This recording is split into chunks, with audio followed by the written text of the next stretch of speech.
Good morning, Tallahassee. It's time to wake up Warchant on 97.9 ESPN Radio. Here's Warchant.com's Aslan Hajavandi and Corey Clark. Welcome on into Wake Up Warchant. If you're not good at picking up hints, it's time to get better at picking up hints. I'm Aslan Hajavandi, Director of Digital Media for Warchant.com. This show brought to you by For the Table Hospitality. And there are 3 great locations over in the College Town District: Madison Social, Central, and Township. And, so check it out. I'm the only person in this building right now. So it's just you, myself, an open road, or, the buzzing of an Avaya telephone ringing on your desk. I'm all you guys got today. So hopefully you'll figure out a way to embrace the next 45 or so minutes. The good thing is I'm going to be the only one talking today, which is not a good thing. But I can lean on the crutch. That is you, the listener, the loyal listener, with all the questions from the Renegade Express. We got, I think, about a dozen questions on the voice mailbox line, so we'll dive into those. I'll try to answer questions the best that I possibly can, which sounds terrifying because Corey's not here to save the day in what we do. But we'll get to that here momentarily. First off, though, be sure to get over to warchant.com today. Use that Warchant30 promo code. Get you 30 free days if you don't already have a membership. But managing editor Irish O'Fell dropped a pretty eye-opening story on Warchant.com last evening. The headline, Seminoles taking new tack in pursuit of football-only facility.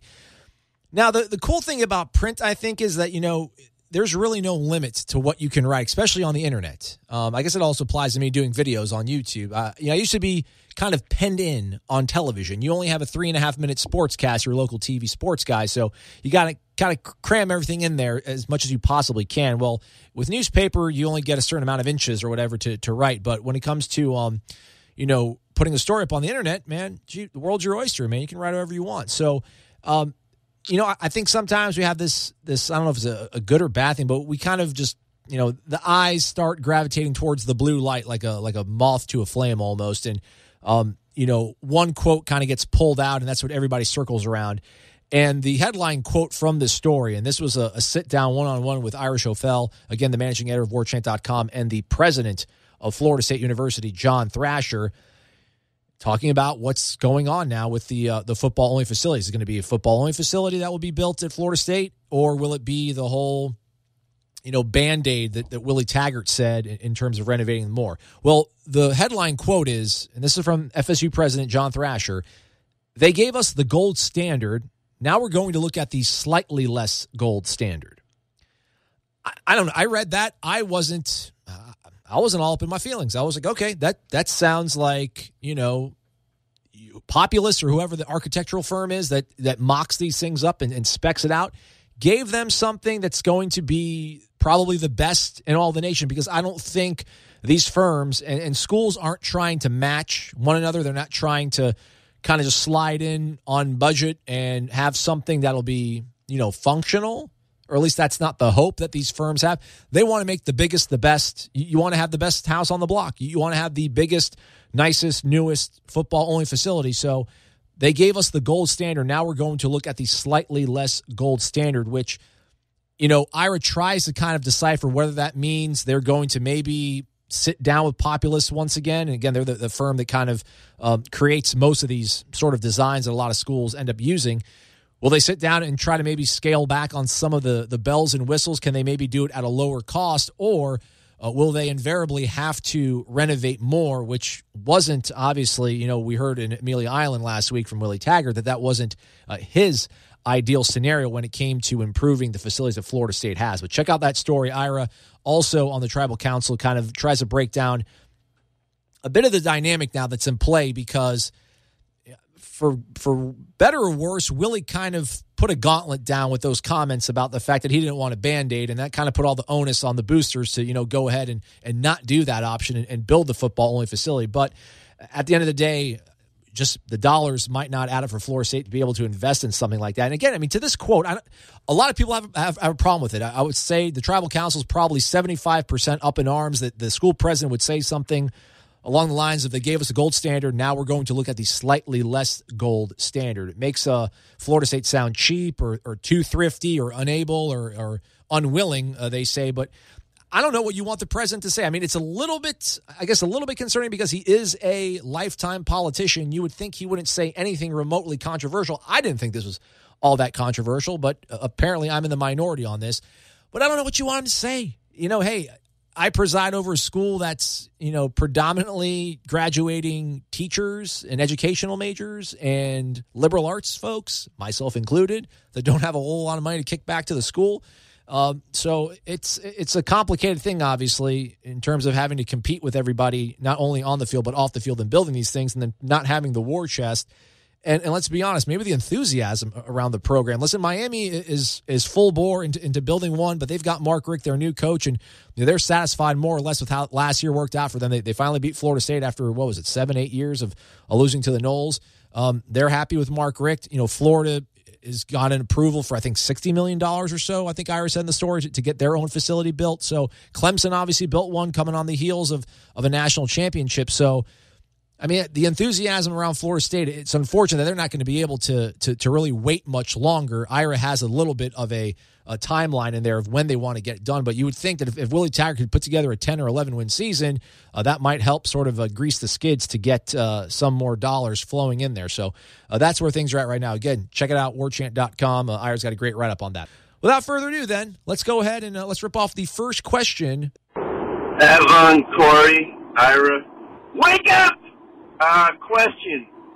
Just out of curiosity, had FSU not been able to secure Willie Taggart after Jimbo left for Texas A&M, who would you have liked to see them go after? Thank you so much. Wake up, Warchant. You guys are on. You guys are dudes. Bye. Well, I've talked about it, man. If you didn't join, if you weren't here when I first hopped the board in like February, was it? If they weren't able to get Willie Taggart, I wanted. You guys all laugh at me. You laugh at me. It's fine. I'll wear it. I wanted Lane Kiffin. And listen, I know Lane Kiffin has fallen on his face multiple times, whether it was at Tennessee. I don't know if you really want to say he fell on his face. It was one season, 7-6, and he left for a much better job that I don't think most practical, sane people would sort of, accuse him of being, stupid for. I mean, I don't want to compare it totally to Willie leaving Oregon for Florida State, but I think at that point, what was it, 2010? Or 2009, no, because, Urban Meyer was still around and, had kind of put the boot to him. They squeaked by Lane. Lane talked a big talk, but couldn't take down Urban Meyer. But listen, Lane Kiffin left for USC before everything sort of hit the fan in terms of the Reggie Bush and the scholarship reductions, to my understanding or my remembering of things. And we have some internet problems, so I can't fact check everything, which is not a good thing for me to go down to. But listen, Lane Kiffin left a good job in Tennessee for a great job at Southern Cal. Maybe much the same way people would say that Willie Taggart left a good job in Oregon for a great job at Florida State. Now, USC things obviously didn't work out the way he wanted to. He gets fired on the tarmac after a loss to Arizona, I think it was. Listen, I think he's in the second act of his career. And I said it before. I just think what he did at Alabama, winning a national title with Jacob Coker, getting to the playoff with Blake Sims. I mean, Blake Sims had no business being a quarterback at any Power 5 school, let alone Alabama. And then Jalen Hurts. I mean, with a true freshman quarterback, obviously Steve Sarkisian is the one who took over in that game, so I should kind of probably double back on that. It was Steve Sarkisian, obviously, was the guy pulling the levers in that situation. But he blew through Washington for Alabama, got them set up in the national title game. Steve Sarkisian ultimately was the one making the calls in that game. But I don't know. I just thought Lane Kiffin would not be the worst hire. I just felt like that was a guy that, honestly, when it seemed like it was the beginning of the end, or rather the end of the end for Bobby, that was a guy that I wanted Florida State to look at, and also Herm Edwards is another guy. So I'll probably be able to get what I want, or at least see how my ideal coaches would have worked out, because Herm Edwards is at Arizona State and Lane Kiffin's in year 2 at Florida Atlantic. Listen, man, Florida Atlantic is. Listen, I know it's a Sun Belt school or Conference USA school, but I mean, what he's done instantly turning that program around is impressive. I mean, it is. If we're going to give Willie props for turning around Western Kentucky, let's try to be a little bit consistent, man. Let's try to be a little bit consistent and kind of see what Lane did. For Corey, I can't speak for Corey because he's not here, and I don't know who Corey wanted, but I know he definitely did not want Lane Kiffin, and I don't know what realistically Florida State could have gone after. We love this university. We think it's one of the blue bloods. We think it's one of the best, 5 jobs maybe in the entire nation. But if it's one of the best 5 jobs in the nation, then, who are you going to pull? You're going to have to, the best guys, there's only 4 elite coaches? There's only 4 guys out there that are currently active, or 3 now maybe, that have actually won a national title. That's 4, because it's Jimbo, it's Urban, it's Nick, and it's Dabo. You're not pulling those guys away. So, would they have gone after a guy like a Neil Brown that coached Troy University, turned them around, got them to 10 wins, they won their conference, a wide open, fun and gun kind of offensive guy. I don't think that's a guy you can't take a chance on people at Florida State. I don't think, and that I don't know how many proven commodities out there would have up and left. I know James Franklin was a name that either was floated out as possibly being a guy that they interviewed or were going to maybe go after if they couldn't get Willie. But I don't know. I really don't want James Franklin, and hope everything works out for him in Penn State or whatever. Or actually, I really don't either. So I'm going to talk less. Actually, I'm lying. I can't. I'm the only one here. You guys are going to ask more questions. We'll get to them right here on ESPN 97.9's Wake Up Warchant. You're locked in to Wake Up Warchant on 97.9 ESPN Radio. Wake up! Welcome back to the program. It's Wake Up Warchant right here on 97.9 ESPN Radio in Tallahassee. Show brought to you by For the Table Hospitality. I'm Aslan Hajavani, Director of Digital Media for Warchant.com. Corey and I will reunite probably on Tuesday, maybe Wednesday. I don't know. We're all going to go home for Memorial Day. He already is. I'm going to go after the show is done, and hopefully we'll stay dry. I don't think so. It's going to be a pretty lousy weekend, I feel like, for us on the Gulf Coast. I'm going to go back home, see the family, the friends. By the way, my lawyer, Joe, probably listening. Shout out, Joe. Although you're going to be at Disney or Epcot with your kids and your wife, so enjoy that. Hopefully you don't get rained on. Hopefully maybe this thing will take a turn. There's like a tropical development going on out there. I don't know. Anyhow, I'm not a weather guy. I should stay away from that. But a reminder, tonight, both the baseball and softball teams in action. Baseball taking on NC State in pool play. A win by Florida State would put them in the semifinals of the ACC tournament where they would face Clemson. Drew Parrish expected to start for the Noles. That game is at 7 p.m. Also, side note, Kendall Rogers, who's really dialed into college baseball, runs D1Baseball.com, used to be with Perfect Game, has Florida State as one of these bubble teams in terms of getting a national seed. North Carolina lost at the tournament. They're eliminated. So this kind of gives Florida State a bit of a platform, if you will, to perhaps make a case and maybe 2 more wins. If they can make it to the championship game, maybe Florida State could actually elbow in and get a top 8 national seed, which means they were, if they were to win the regional, they would then host a super regional as well. But even a bigger game, the Lady Noles taking on LSU right here in Tallahassee, 7 p.m. Go out, support the ladies. If you can't make it out there, go on ESPNU and tweet like crazy. I'm sure they'll be able to feel the good vibes. But the Lady Noles opening game 1 of Super Regional play against LSU, the team who ended their season last year. So best of luck to the Lady Noles, Coach Lonnie Alameda, and the girls. Bring home 2 W's. Get on out to Oklahoma City, not Tulsa, like I erroneously said. Real quick, by the way, our guy out here, we had a guy, Roderick, from Monroe, North Carolina, call in. Roderick, you called in twice, but both times I think the call dropped. So we couldn't quite get to your question, but you said you were from Monroe, which is close to where Sam Howell, the quarterback commit from Sun Valley High School, where he's from. So I'm sure you probably want our thoughts on that, but I won't put words in your mouth. But yeah, give us a call back. Let us know, and we'll get to you next week. Again, the number is 850-792-5730. I'm going to talk less. You guys take over. Let's go. Hi, Corey. Hi, Aslan. This is Trey Gooden down in Melbourne, Florida, by way of Pensacola. My question to you guys is, since Jaden Woodbey had such an excellent spring, do you see him starting in the fall, and can he have a Derwin-esque type impact on the team? Great show. Keep up the good work. All right, man. Trey, thanks, man. Represent Melbourne by way of Pensacola. So Jaden Woodbey did have a pretty solid spring. I mean, I remember the first 2 open practices he actually had. He had a pick in one of the drills, which was obviously a big deal because that's all we were able to really watch. So we kind of take the little amount that we're able to see and make it a lot bigger than we thought it was. I mean, he's got the right mindset. He's been quoted as saying that, he told Willie Taggart he did not, he had no plans to come to Florida State to stand on the sideline for a year and watch football. He wants to come out here and play football. All the reviews that we got from the coaching staff, during practice and after practice was that Woodbey had been coming along very well. Like a Derwin-esque impact, I mean, Derwin that freshman year had some of those flash plays. I mean, I don't know if Jaden is going to have that, coming off the edge, blowing up an offensive lineman, putting him on his back, coming in and creating a turnover off a guy like Lamar Jackson. But Jaden Woodbey, I mean, will he start? I don't think so. I mean, we still are trying to figure out, and we haven't been able to talk to, Harlan Barnett to really get a better idea of how this whole star position thing is going to work with the secondary. I still feel like no matter what they're saying about being more committed to playing linebackers, it's 2018. Nobody puts 3 240-pound, 230-pound linebackers out there, even guys that are athletic. I mean, a guy like Matthew Thomas, who, we like to think is very fast, can cover guys in space. I still don't think they're going to, put 3 linebackers out there at the cost of only putting 4 defensive backs. But, I mean, if they do have a 5th defensive back out there, it's hard to envision scenarios where Jaden Woodbey's not going to be that guy getting on the field a lot because, we're thinking it's going to be Stanford Samuels, Levante Taylor, maybe Hamza, and Cyrus Fagan. Maybe that's like your core 4. You got guys like A.J. Westbrook that can come in and help in a pinch, and then why not a guy like Jaden Woodbey? Kyle Myers is another guy that, has kind of had an up and down sort of a tenure here. But I don't know. I feel like he's a guy that, Florida State really wasn't expecting much from early in his career, and maybe this is now a time for him to kind of grow. But Jaden Woodbey, he looks the part, man, which I hate saying that, and it sounds so cliche, but he's got the right makeup upstairs in the head and between the ears, so it's hard to envision him not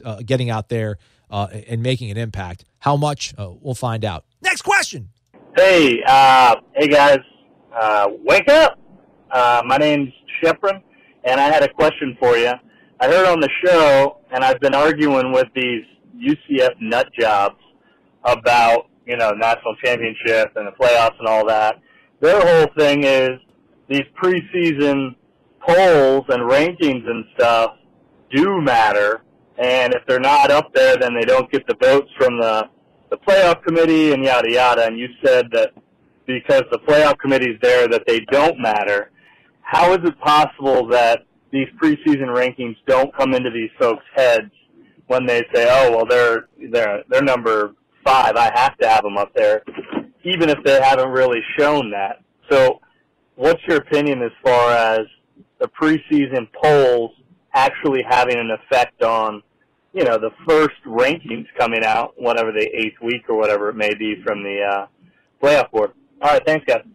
All right, so he wants to know about polls, preseason polls, UCF fans claiming their national championship. Does it matter? Does it not matter?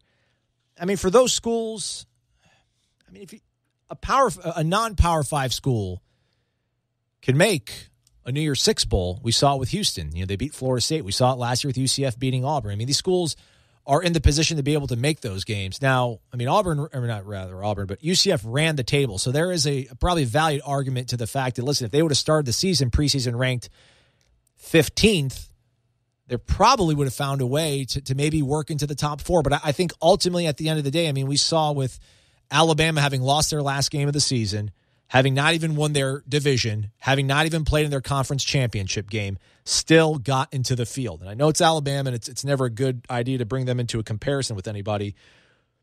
But the bottom line is they're going to end up putting the best 4 teams they feel into the playoff. So even if a UCF started the year at number 10 and ran the table, when you're not beating quality teams, when you're not beating ranked teams, you can have a really good resume, but I don't think that committee, when they're looking at, who are you playing? Do you come from a sexy conference? Are you a sexy blue blood program?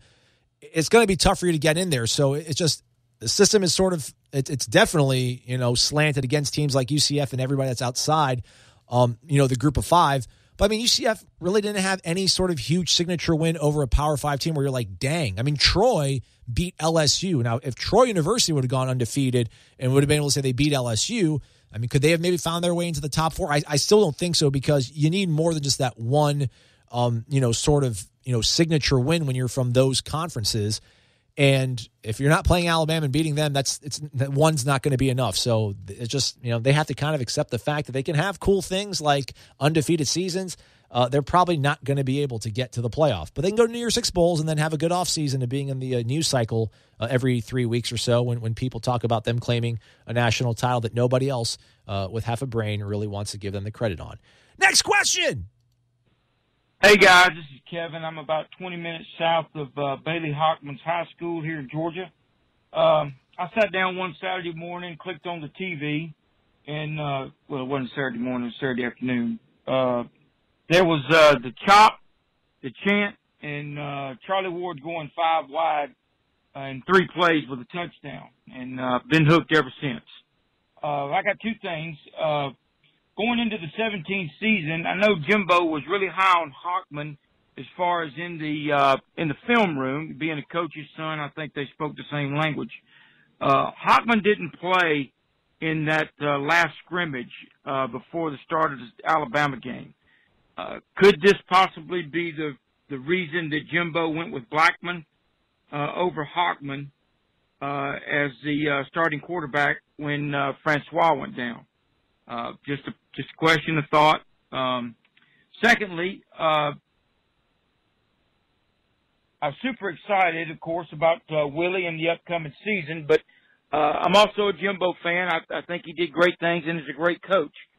I would like to hope that part of his leaving was the opportunity for his boys, especially Ethan, the money that would be there, not only in his salary, but in probably booster donations for the foundation. Not only we all know he's not a meet the boosters guy, a golfer, but he is a hunter and a fisherman. One of the best places to do all that is in Texas. So I just kind of, with that kind of money and everything, his kids are set for life and on down the road. So I'd like to think that that had a big role to play. Yeah, I think Bailey Hockman was not healthy. Obviously, was battling a foot injury, and him not being able to play in that last scrimmage, I'm sure that was the last glimpse of live bullets that Florida State had before they started their season. So it was probably tough to turn. I mean, if you couldn't play in the last scrimmage, you're probably not going to be healthy enough to go ahead and play against Alabama. But I don't know if it's so much injury or they maybe just felt that James Blackman was a little bit more ahead of him regardless. I guess we'll never really know because we're not going to talk to Jimbo again. But listen, I mean, he played better, you could argue, than both those guys. At least James. I mean, we didn't get to see, DeAndre obviously in the spring game, but you can say that he outdueled James Blackman, but he did have a lot more weapons around him that I think we can all agree on that maybe made him look a little bit better. But I mean, listen, he's got to probably make a move this summer, you would think, unless one of these guys gets hurt or falls out of favor with the new staff and they transfer because, three's a tough number. I mean, Alabama's got 2 guys and both of them are threatening to leave if the other guy starts. So it's never a bad time to start making your move in terms of making an impression on the depth chart to get the number 2 job, because the number 3 job here is probably going to lead to maybe an early exit. As for Jimbo, man, part of me thinks about it. If you read the article that Irish O'Fell wrote that's on warchant.com, listen, Willie's comments obviously in Amelia Island were nowhere near, I guess, the tone or the tenor that Jimbo used when wanting things. He demanded things. It seems like Willie asks for things. I don't know how much of, this is obviously, we're trying to get into the head of a guy that, who really knows him. I mean, people might think they know him because they interviewed him for the better part of 8 years. But, I mean, it's tough to really say. But I think at some point there's got to be some introspection by a guy like Jimbo or anybody that's in an industry. I mean, not to put myself in the shoes of a guy who I think is probably one of the top 5 coaches in the entire nation. When I was in TV in Jackson, Mississippi, I mean, I up and left it. I mean, I just up and left my job. Loved everybody I worked with.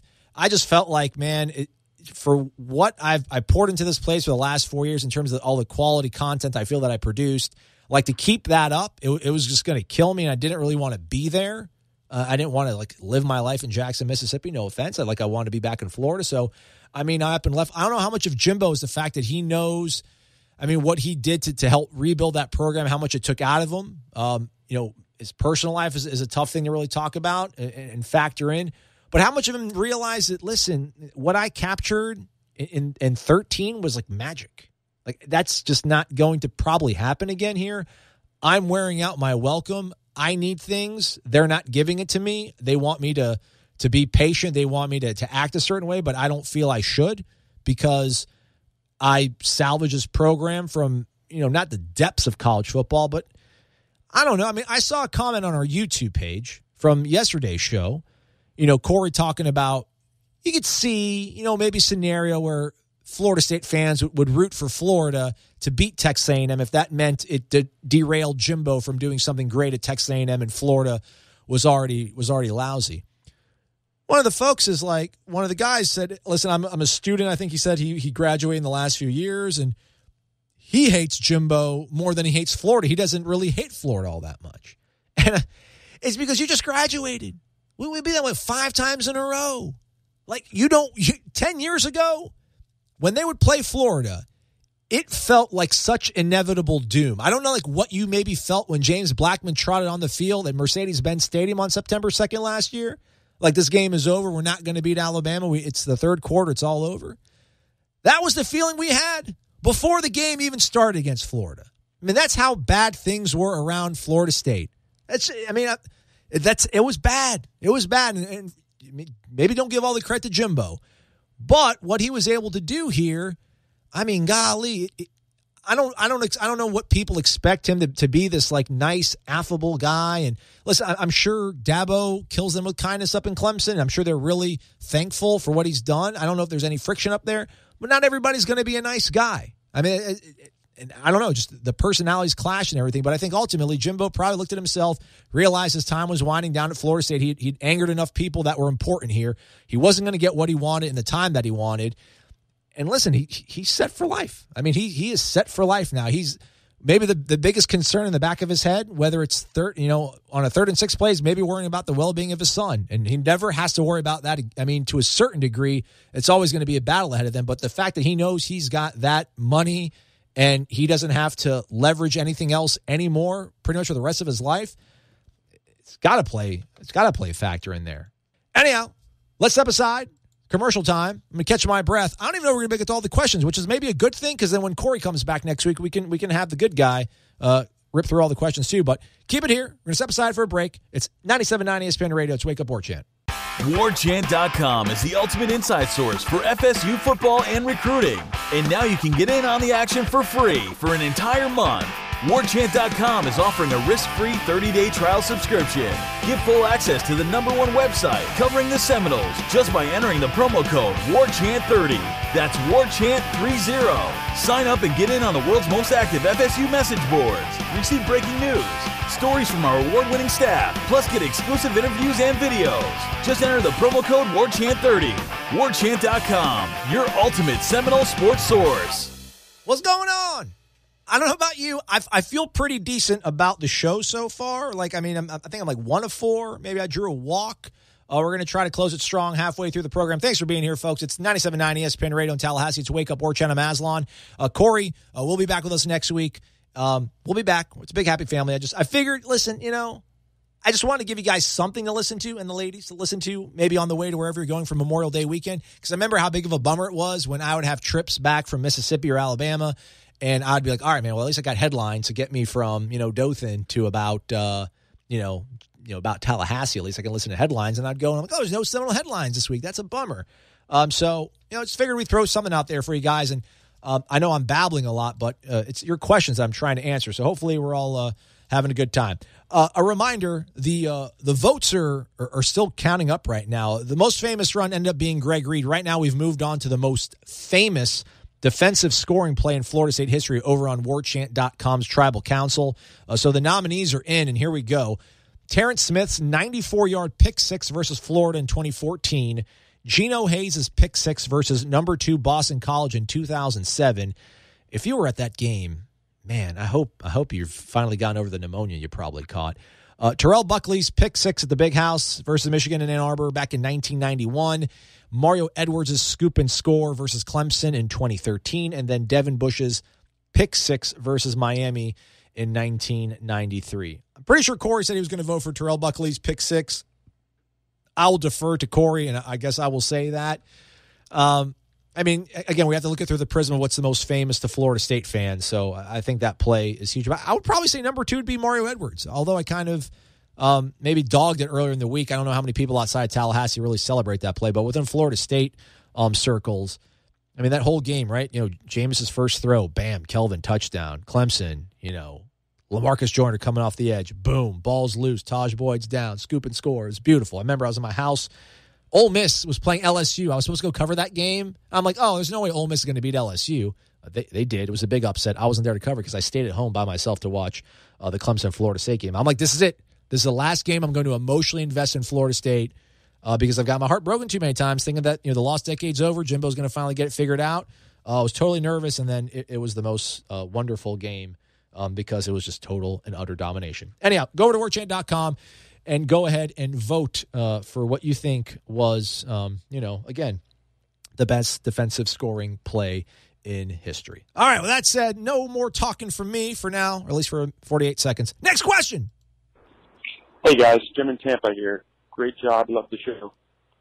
Listen, I know with Josh Ball out, that's going to be a hurt to our offensive line. But don't you think with the way that Willie Taggart runs his offense, that the offensive line isn't going to be as important as it was with Jimbo Fisher and his having to scan the field, look for 5 different guys, and, our quarterback's just getting killed back there? I just think with his offense, the way he runs it, it's quick passes. He's going to get the ball out of the quarterback's hands, and it's going to allow our athletes in space to make plays. Also, what's the news about Bavion Johnson? Is he going to be healthy this year? Hey, Jim in Tampa. Sound like he's at work. Way to go, Jim. Listen, you still need an offensive line. No matter how important it is to get the ball out of your hands quickly, you still need an offensive line. They're still going to lean on running the ball, and they need big guys to push the other big guys around. I do see your point, though. You would think, you only have to hold the ball for, 1 Mississippi count instead of 4 with Jimbo, so you don't need the best guys in front of you. Maybe you don't need, 5 Walter Joneses in front of you. But the problem is, I think with Josh Ball, they had 5 good enough guys to make this thing hum along.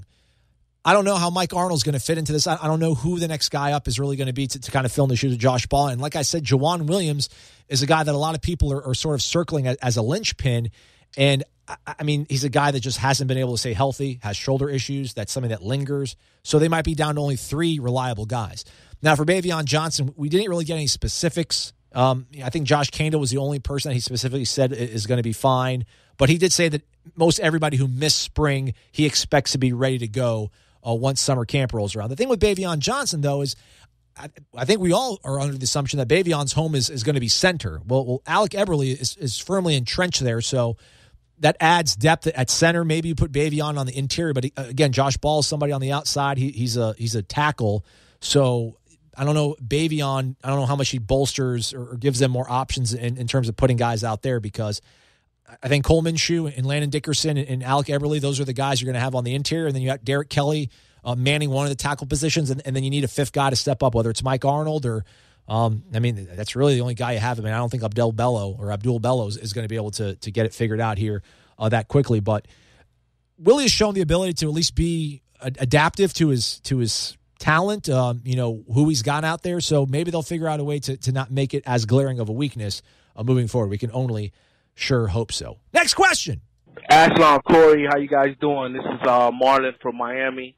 I love your show, man. You guys are doing a great job. It's hard being a Miami Seminole to hear anything positive about the Noles here on Sports Talk, so I love your guys' show. I got a quick question for you guys. We know that Coach Taggart is going to have recruitment on lock and the talent level is going up, but has he shown at any time in his coaching tenure the ability to second half adjust? Because his predecessor from 2012 to 2015 was the best at second half adjustments. I'll wait to hear your response on Wake Up Warchant. I love you guys. I love 5-Star Chappelle, Michael. I even listen to Jeff at 3. Thank you guys. Enjoy the show. Awesome, man. Thanks, Marlon. Appreciate that.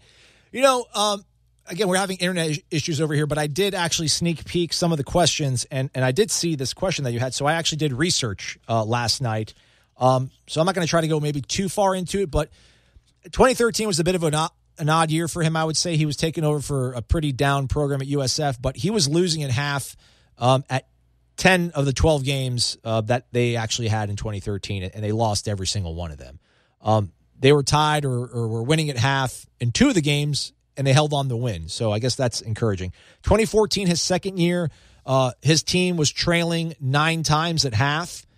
They were 3-6 in those games. They were outscored by their opponents 7 times in the second half.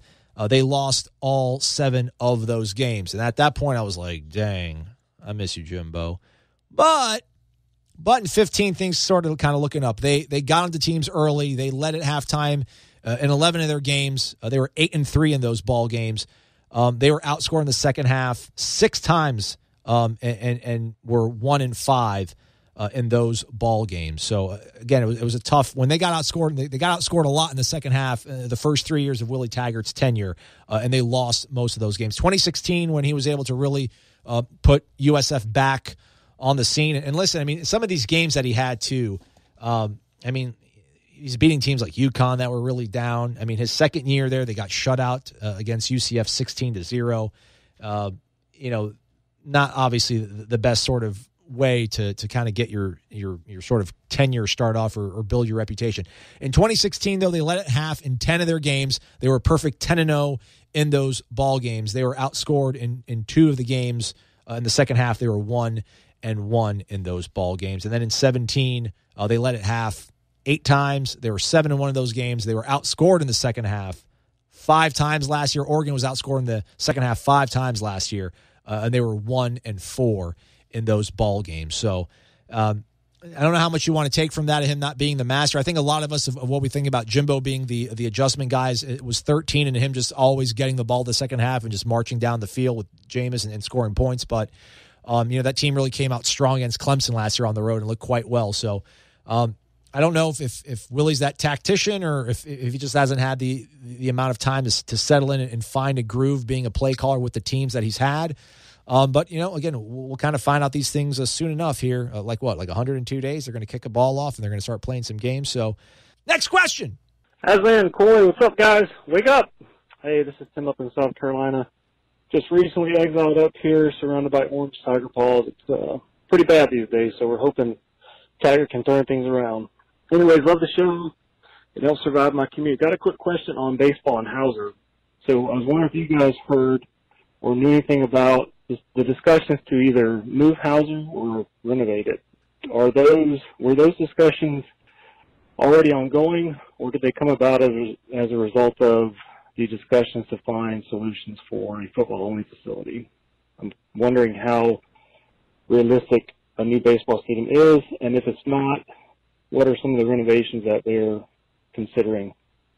Thanks for the show, guys. Love it. Helps me enjoy the commute. Take care. Bye. It sounds like it transcribed it out as Timbo. I don't know if that is your name or not, but thanks for the call, man. We do appreciate it. And that's a crazy thing. If you folks have never been to Clemson, he's not lying.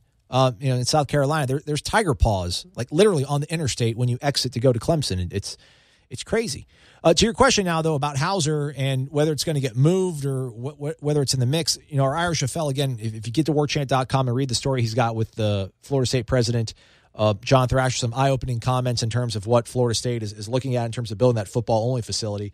It makes you think that they're going to probably prioritize that, and Florida State doesn't have enough money to do the, quote, gold standard. So if they're going to – we don't know if it's them taking, money away from the football-only facility to then have money left over to renovate Hauser. But I think there's people within the baseball program that want to move the facility. They think it's time to up and leave it and move it to the IM fields, I think, is their sort of hope. And I think Jeff has touched on that a few times and thinks that's a great idea. It wouldn't be bad. I mean, it'd be pretty sweet to be able to kind of walk to College Town right from Hauser. I mean, you still can, but to have it kind of entrenched right there would be pretty special. But that's obviously it's valuable land that they could build something else on, and it's currently parking. But I mean, if you're in South Carolina, you see what the Gamecocks playing, you see what the Tigers playing. Hauser was great. I mean, Hauser was one of the best facilities in all the nation, and it no longer is. So we don't know quite yet what the plans are. IRA put in a public request, sort of a request for a Public Information Act or whatever they call it. I'm stumbling over myself. If Corey was here, I'd point at Corey, then Corey would say the right thing. But he put a request in to kind of see what the actual proposition was or the sort of the spec out that the populace had with this football-only facility. So maybe when they get a look at that, they'll be able to get some, IR can maybe connect some more dots to give us some insight into what they want to do with the baseball facility. But, I mean, when you walk up Hauser on the corners, like you go to the media press box or you go up to where I think they have kind of like the patio area over, above the first base dugout, I mean, it always floods when it rains. There's no there's no seats like in the outfield. It's just bizarre. We only have the bleachers on the sides. I mean, again, I don't think Florida State's flush. They're obviously not flush with money. I don't know where Hauser stands in terms of wanting to, invest money into it. It does need money, but I think it's good enough for the next few years probably to get by. I don't know how much this is hindering Florida State's performance on the field. I don't know how much of a recruiting tool it is to have a really nice stadium. It feels like Florida State probably, when it comes to baseball, can sell tradition more than football can rely on. But again, hopefully Ira will be able to pin some of that stuff together and piece it together for us as the weeks roll on here in the summer. Let's take our final break of the day, though. We're not going to get to all the questions, but we're going to try to get to a couple more. It's Wake Up War Chant. It's 97.9 ESPN Radio. You're locked in to Wake Up War Chant on 97.9 ESPN Radio. Let's get to your guys' questions, but real quick, welcome back. It's Wake Up War Chant, 97.9 ESPN Radio. Our own Gene Williams, the founder and administrator of warchant.com, put this out the other day. We didn't get to it on the Thursday program, but Mario Pender, you all might have remembered him, a 4-star running back, heck of a talent, lost his job to Dalvin Cook in the middle of the 2014 season, and kind of everything went downhill for him. Was ultimately dismissed from Florida State for a domestic violence incident, but has apparently picked up some of the pieces and got things back on track. It's expected that he will enroll at Glenville State College up in Glenville, West Virginia. How he has eligibility remaining, I have no idea, but good on him. Hopefully he can get everything figured out. That's a Division II program. Again, Glenville State College. That's Mario Pender's new home for college football. All right, with that said, let's go on ahead and get back on the train that is the Renegade Express. Next question. This is Sam calling back. Like to nominate LaMarcus Joyner, I think was his name, back when we were going for a national championship, 3 versus 5. I think we were in Clemson. I don't know. But when he caused that fumble and had that touchdown run, that was a huge play. Yeah, Sam, there you go. Yep, that's it was actually Mario Edwards Jr. who scooped up the fumble and ran in for the touchdown. That is one of the nominees for best defensive scoring touchdown in Florida State history. You can vote for that over at warchant.com on the Tribal Council. Let's get over to another question. Let's go. Hey, Corey and Aslan. I love your show, watching it. I'm representing Noel Nation here from New York City, and just wanted to say, if we got the talent and these kids truly are buying in, why isn't there a chance for us to make a run to beat Clemson this year and maybe even go to the playoffs? All right, thank you. Why not us? He's asking why not Florida State. Probably because, he wasn't saying why can't we beat Clemson? Why can't we beat Clemson? I mean, surely we could beat Clemson in Doak Campbell Stadium. Why not? I mean, there's just it's a whole new staff. I mean, these things don't quite happen this easily. I mean, it's fair, I think, to want to see significant growth out of this team. Maybe hold on to that streak you have on Florida. Maybe start the new one up on Miami. Maybe, get to the ACC championship game if you can take down Clemson. I think right now the offensive line, there's too many question marks. Quarterback, we still don't know whether it's even going to be DeAndre or James and how they're going to be able, or will there be how much better they can be in that system. It's a staff that's also trying to kind of find its footing together. These guys are all working together for the first time, and whether it's not only them, but their assistants, and it's tough to imagine them coming in and doing it so quickly. But I mean, heck, dream a dream, brother. I'm not going to tell you not to. I'm hoping, I'm expecting, I hope, a 10-win season, playoff run. That would be magical. But that's not something that I'm expecting. Again, I think the offensive line is going to be a problem. Quarterback, we still don't know. I mean, wide receiver, it's untapped talent in guys like Tamorian Terry, a guy like Keith Gavin. Can he make the next step and put tape together and go on to the next level? Nooney's coming off a knee injury.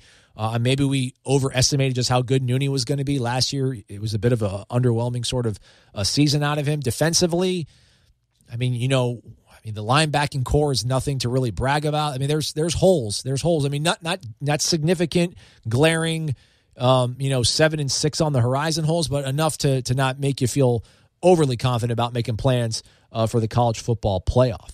Next question. Yes, this is Roderick Carver from Charlotte, North Carolina. I've been a diehard Nose fan since knee-high. And my question, I have 2 questions. My first question is, why is Jimbo Fisher considered a top 5 coach when besides Jameis Winston having him at quarterback, what has he done to solidify himself as a top 5 coach besides the 2 years that he had Jameis Winston? And my second question is, does Florida State win against Oklahoma in the national championship game if Snoop Minnis plays? Thanks. Oh, man, Robert, thanks for the call. You brought up the Oklahoma game. I remember that too vividly. Oh, by the way, shout out, he's saying he was a fan since knee high. Our buddy who called from Nick's Bailey Hockman School was saying that he turned on the TV. He was saying that he heard the chop, the chant, and saw Charlie Ward out there. That's when he became a Florida State fan. That was a question from last week about when you became a Florida State fan. So thanks for sharing that with us. Listen, I mean, dude, there's only 4 guys that have won a national championship, and it's hard. He made it look easy that year, but it's hard. I mean, we saw 14 how hard it was just to piece together wins when you had that sort of expectation on you. And there's only 4 guys that are still getting paid to coach. I think, well, Les Miles is getting paid to not coach. I mean, yeah, there's only 4 guys that are getting paid to coach that have done what he did. And, like, how can we just say, oh, he had 2 good years? But he had them, and it was us. It was our team. It was the guys that we rooted for. Like, why do we keep diminishing that? Oh, he only had Jameis Winston. Well, he got Jameis Winston to play for Florida State. That's a team that we all care about, right? Like, what, we're going to discount that? I mean, Cam Akers goes crazy and runs for, 2,600 yards, and Florida State was to win a national title this year, and then Willie Taggart flames out in 4 or 5 years. Well, I can't make, it's because that Cam Akers. Okay, well, you got to put these guys in the position to win. You got to call the plays. Marlon, our buddy from Miami, called about it and was talking about Jimbo being the master of second half, sort of adjustments. Listen, I mean, Florida State was on life support in Pasadena against Auburn. Guys got the balls to call a fake punt. I mean, I wasn't expecting the fake punt. I wasn't expecting. I think who was it? Whoever the coach or Steve Adazio was on the BCS broadcast, I think, saying that this would be a good time to do a fake punt. I mean, the final drive with a freshman quarterback. I mean, I know he's a special, unique kid that we're never going to be able to see a guy like the likes of him again. Probably. Gosh, I miss you so much, Jameis. I miss you, man. But that last drive, I mean, I know Rashad got loose and busted. It was a busted play, and he got a bunch of huge yards on it. But like that last. I mean, the last 3 plays, he kept himself a timeout so that, Auburn had to keep honest and maybe defend against the run because they could have ran the ball instead of throwing it to Kelvin Benjamin, and they would have had a timeout. They could have recouped and run another play. I mean, it's hard, guys. We sucked for a long time before he got here, and he put this program back on the map. He made it to where a guy would leave Phil Knight and a $60 million palace in the Pac-12, where you have a pretty nice path to making it to a playoff game, in that conference. He put this thing back together to where a guy like Willie Taggart would want to come and leave a job like Oregon. Now, I mean, would Willie Taggart leave Oregon to come take over Florida State after, Bowden had really kind of, spun his wheels here? Probably still. I mean, he's a guy from Florida, but I mean, we were it for a while, guys. Like, we were it. Everybody hated us. It sucked at the time, but it was kind of cool. And we kept winning. Every week we won, and they want us to lose every week, and we kept winning. I mean, 2012, for as much as it sucked losing to the Gators, that was still, it was a 12-win season. It wasn't bad. 14, obviously, getting to the playoff for the first time. The first playoffs there, we're part of that question. What was one of the first 4 teams to be in the college football playoff? Florida State. They're the answer to that trivia question. Him snapping the streak against Florida. Him beating South Carolina in a bowl game. I mean, the 10-win seasons that we're over and we don't like anymore. Talk to Texas fans. See how much Texas fans missed 10-win season when they had Mac Brown, how much they were ready to get rid of him. Sorry, Corey's not here to check me on the Jimbo love. I'm happy for Taggart too, but let's not pretend that, I don't know why we have to diminish everything Jimbo did. You don't like Jimbo, you don't like the way he left, I get it. But why diminish the fact that he presided over maybe the best college football team ever. Next question. Hey, Aslan and Corey, this is Dustin from Oklahoma. Love the show. Listen to it about every day on the podcast. I don't have a question, but it's calling in to say if you guys make that trip out to Oklahoma City and decide to make that day trip to Tulsa, I'd love to come out and hang out with you guys. Keep doing what you're doing. It's a great show. All right, our guy Dustin. Where are you from in Oklahoma, man? I wonder if he's from Broken Arrow or Ada or Tulsa or Oklahoma City. I think those are the only cities I know in Norman in Oklahoma. Those are like the only cities I know. I only know Ada because I think Jeremy Shockey went there. Yeah, I don't think we're going to make it out there. I mean, I hope the Lady Knowles, I hope they make it out there, but I don't know if we'll actually follow them. I wouldn't mind. I would go cover it. I cover College World Series in Omaha. I'd go to Oklahoma City. I think it'd be a pretty fun time. But I don't know. I doubt it. But if we do, you're the first person that's getting a call, Dustin. All right, so with that said, there's a couple more questions left, but we're out of time, and you guys don't want to hear me ramble. This gives us something to talk about when Corey comes back. If Corey was here, he would tell you how much he loves you guys. I'm not going to say that because that would become weird because you guys all think I'm creepy because I talk about all my Tinder stories. But have a great Memorial Day weekend. Remember the reason why we're doing all that. And also, yeah, just, have a great day if you want to. Thanks for listening to Wake Up Warchant. It's 97.9 ESPN Radio. Jeff Cameron actually won't be coming up at 3. He's not on the show either. Just go ahead and have a great weekend. We'll see you later. The Sod Cemetery, Osceola and Renegade, and of course, the War Chant. These are great traditions known to all Seminole fans. If you are a card-carrying, garnet and gold-wearing Nole, don't you deserve a site that is truly dedicated to covering FSU sports? Warchant.com's staff has over 50 years of experience covering the Seminoles. Warchant.com is the only FSU outlet with a full-time recruiting analyst in Tallahassee. Plus, it's the only site with a full-time videographer and a daily podcast, 100% dedicated to FSU sports. Why act like Gators and settle for second best? Warchant.com, your ultimate Seminole sports source.